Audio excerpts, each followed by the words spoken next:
হরে রাম কৃষ্ণ কৃষ্ণ হরে হরে। নমস্কার বন্ধুরা, কৃষ্ণের লীলা ইউটিউব চ্যানেলে আপনাদের স্বাগতম। ভিডিওটি সম্পূর্ণ দেখবেন, ভগবান তাতেই প্রসন্ন হবেন। ভিডিওটি ভালো লাগলে অবশ্যই কমেন্ট, লাইক ও শেয়ার করবেন।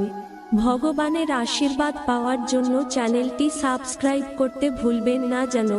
শ্রাবণ মাসে শিবের আরাধনার পাশাপাশি কিছু বিশেষ জিনিস দান করার কথা বলা হয়েছে। শিব পুরাণ অনুযায়ী এমন 5টি জিনিস রয়েছে যা শ্রাবণ মাসে দান করলে শিবের কৃপা লাভ করা যায়। এই মাসে কি কি দান করবেন তা জেনে নিন এই ভিডিওতে। এই বছর 18 জুলাই থেকে শুরু হয়েছে শ্রাবণের পবিত্র মাস। এই মাসে শিবের পূজার্চনার বিশেষ মাহাত্ম্য রয়েছে। শাস্ত্র মতে শ্রাবণ মাসে শিবের পুজো ও দান করলে সমস্ত কষ্ট দূর হয়, নিজের ভক্তদের সমস্ত মনস্কামনা পূর্ণ করেন মহাদেব। এই বছর 4টি শ্রাবণের সোমবার থাকবে।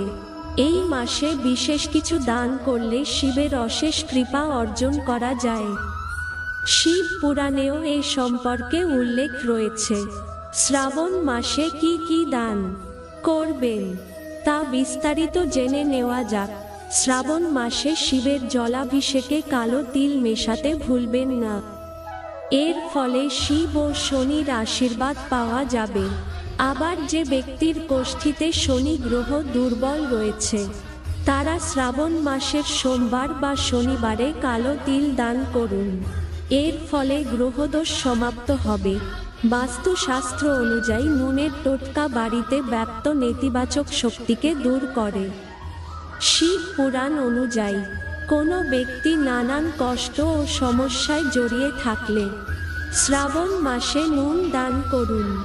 এর ফলে সেই দুঃসময় দূর হবে, জীবনে সুখ সমৃদ্ধি বৃদ্ধি হবে। রুদ্রাক্ষ শিবের অত্যন্ত প্রিয়। শিবের অশ্রু থেকে রুদ্রাক্ষের উৎপত্তি। আবার শিব নিজের গলায় রুদ্রাক্ষের মালা ধারণ করেন।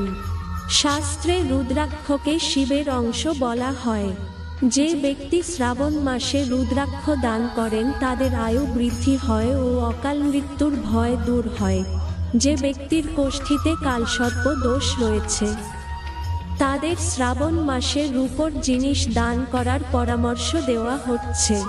রূপোর নাগ ও নাগিন দান করলে এই দোষের প্রভাব থেকে মুক্তি পাওয়া যায়। এছাড়াও সন্তান লাভের জন্য শ্রাবণ মাসে রূপো দান করা উচিত। শ্রাবণ মাসে অক্ষত বা অখণ্ড চাল দান করাকে অত্যন্ত পুণ্যফলদায়ী গণ্য করা হয়। শিব পুরাণ অনুযায়ী শিব পুজোর সময় 1 মুঠো অক্ষত শিবলিঙ্গে নিবেদন ও অসহায়দের চাল দান করলে উন্নতির পথ প্রশস্ত হয়। তাহলে বন্ধুরা, আজকের ভিডিও এখানেই শেষ করলাম। ভালো লাগলে আপনারা অবশ্যই কমেন্টে জয় শিব ও শম্ভু লিখতে ভুলবেন না। আপনারা ভালো থাকবেন, সুস্থ থাকবেন, এটাই ভগবানের কাছে প্রার্থনা করি। ধন্যবাদ।